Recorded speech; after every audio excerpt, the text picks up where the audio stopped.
Hello, students. This is Dr. Faizan Mirza. In this video, I'm just recalling with you the chloride shift, how the HHB forms and how it dissociates, and the basic information of how the blood being delivered to the lungs become oxygenated. Just recalling it because the question came and they asked relate the information related to it. So let's just review this so we come to that question. So this diagram shows you the red blood cell. This is plasma, and inside the red blood cell there is HHB already there. This is hemoglobinic acid. There's a high chloride concentration. This is the capillary endothelium shown to you, and the capillary endothelial cell will have large bulging nuclei, and these are endothelial cells. And this is the alveoli. The alveoli that you have it will also have these squamous epithelial cells through which the gas exchange is possible. And the oxygen will be higher. You will have a high PO2 after inhalation in the alveoli, and inside the blood you will have a high PCO2 because the deoxygenated blood has just come to your lungs. So let's move on. What happens when the blood delivers here? We know the bicarbonate ion enters back into hydrogen carbonate ion enters back into the red blood cell, and the chloride comes out. This is called the reverse chloride shift.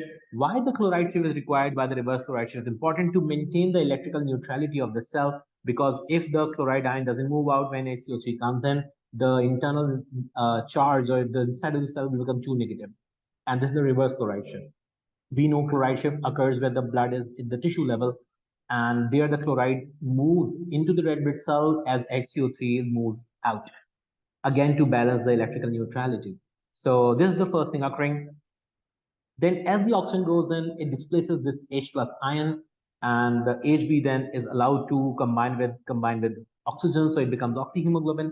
The H plus combined with HCO3 minus ion, and you have hemoglobin but combined with oxygen, H2CO3 form, dissociates to H2 and CO2. They both diffuse out into the alveoli, and this is what you exhale out. So this is what happens inside the alveoli, how the oxygen enters into the blood. And in respiring tissue, we know the reverse actually had happened. This I've already covered in description in my video of the transport in mammals. So let's come to the question now. The question here actually, which I'm discussing, it actually deals with the same concept. This question, although not of very not of many marks though, but it asks you about how the red blood cell is there. They have given you a diagram of a red blood cell, and from that diagram they have asked you to label and identify a particular compound called X.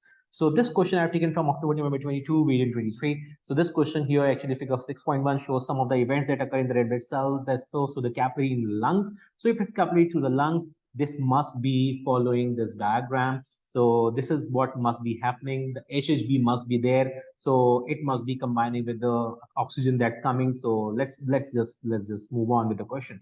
So they are showing to you there's a compound X combined with oxygen, it becomes HbO2. So this compound X must be HHB. And H plus is released, and H plus then combined with HCO3, which came in. And when HCO3 came in, chloride went out, which is the reverse chloride shift. Form H2CO3, we know that H2 and CO2 forms and CO2 then goes out. This reaction is catalyzed by the enzyme carbonic anhydrase, and this is the plasma, this is the inside of the red blood cell. State why there are transport proteins in the membrane of the red blood cell that allow the movement of hydrogen carbonate ions and the chloride ions.